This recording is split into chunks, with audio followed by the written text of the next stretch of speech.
Olá! Bem-vindos a mais uma análise de grandes ideias. Hoje, nosso foco é um conceito denso, mas fundamental, do sociólogo Pierre Bourdieu, a dominação masculina. A gente vai mergulhar na teoria que ele desenvolveu em seu influente livro sobre o tema. Bom, para começar, vamos direto ao ponto central que intrigava o Bourdieu.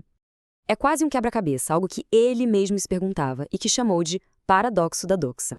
A questão é a seguinte: por que será que um sistema de dominação, que se a gente parar para pensar é bem arbitrário, acaba sendo aceito de forma tão universal e mais, aceito como se fosse natural?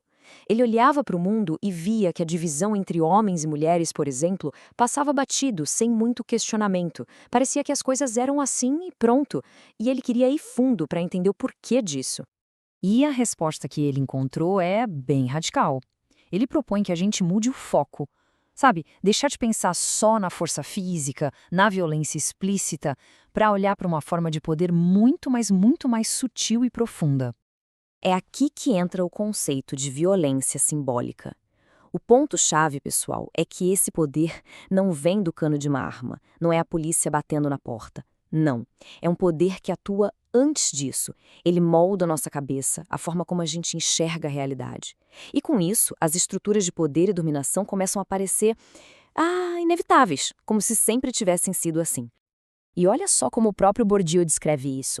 Ele fala de uma violência suave, insensível, invisível.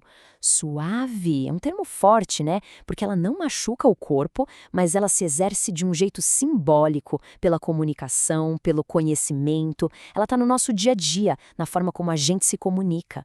Tá, mas como é que isso funciona na prática? Como essa violência invisível se manifesta? Bom, segundo Bourdieu, a base de tudo é uma grande divisão do mundo. É como se pegassem o universo inteiro e cortassem ele em dois. Para ilustrar isso, ele usa um exemplo que estudou a fundo, o povo Kabila, do norte da África. Para ele, a sociedade Kabila funciona como uma imagem ampliada. Ou seja, ali a gente consegue ver de forma bem clara uma lógica que também existe nas nossas sociedades, só que de um jeito mais escondido, mais disfarçado. Olha só esse esquema. Calma, não precisa tentar ler tudo. O importante aqui é pegar a ideia geral. Reparem como tudo está organizado em pares opostos que se correspondem. De um lado, seco, alto, público. Do outro, úmido, baixo, privado. E o ponto crucial é que a mesma lógica se aplica à divisão entre masculino e feminino, que se alinha a toda essa cadeia de oposições. Esse sistema estrutura tudo.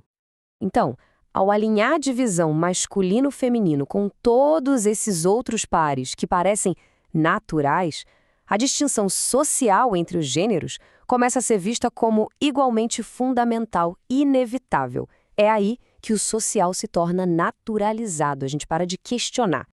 Ok, então essa ordem toda existe no mundo lá fora, na cultura.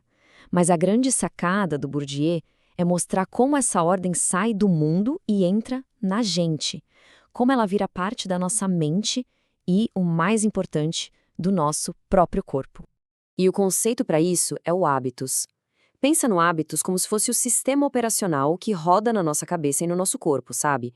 Ele foi instalado pela sociedade, pela nossa história de vida. Ele não é um roteiro fixo, mas ele molda nossos reflexos, nossos gostos, nossos comportamentos mais automáticos, aquilo que a gente faz sem pensar. E essa tabela deixa a diferença bem clara. De um lado, as crianças conscientes, o que a gente pensa. Do outro, o hábitos, o que a gente incorpora. Uma coisa é o que se aprende e se discute. Outra é o que foi absorvido pelo corpo e parece instinto. O exemplo é perfeito. Alguém pode dizer, acredito em igualdade. Mas o hábitos, o corpo, pode levar essa pessoa a ceder passagem automaticamente, reforçando uma hierarquia sem nem perceber. Regras sociais acabam parecendo preferências pessoais. E isso não é só teoria, não. É algo físico, concreto. Tá no jeito de sentar ou de ficar de pé, na postura, se é mais ereta ou mais curvada, no tom de voz, no espaço que o corpo ocupa no mundo, no jeito de andar. Tudo isso são formas de performar nosso gênero, muitas vezes sem a gente nem se dar conta.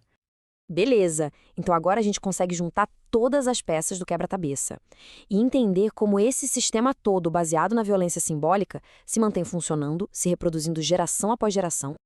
Esse processo de naturalização funciona mais ou menos assim. Primeiro, se nota uma diferença biológica. Segundo, essa diferença é usada para criar toda uma ordem de opostos, tipo ativo versus passivo. Terceiro, essa ordem justifica a divisão do trabalho, dos papéis, dos espaços. E, por fim, essa divisão, que é uma criação social, passa a ser vista como natural e inevitável. É o que Bourdieu chama de eternização do arbitrário, pegar algo que foi inventado e fazer parecer que sempre existiu. E quando essa ordem se torna tão natural que a gente nem pensa em questionar, ela atinge o que ele chama de estado de doxa. É o ponto em que não precisa de polícia para vigiar, porque todo mundo vira o seu próprio vigia. Tanto os dominantes quanto os dominados passam a agir segundo essa lógica, porque ela parece ser a única lógica possível, a forma como as coisas assam. E, claro, isso não acontece no vácuo.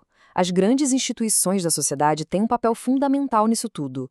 A família, a igreja, a escola, o próprio Estado. Todas elas, muitas vezes sem querer, acabam reforçando essas divisões, ensinando esses hábitos desde que a gente é criança. E assim, o sistema se perpetua. Isso tudo nos leva a uma pergunta final, para a gente ficar pensando: que outras verdades naturais do nosso mundo podem ser, na verdade, produto desse poder simbólico? No fim das contas, a teoria do Bourdieu é uma ferramenta poderosa. Ela sugere que a dominação mais profunda, talvez, não seja aquela que a gente combate abertamente, mas aquela que a gente nem enxerga, que aceitamos como se fosse a ordem natural das coisas.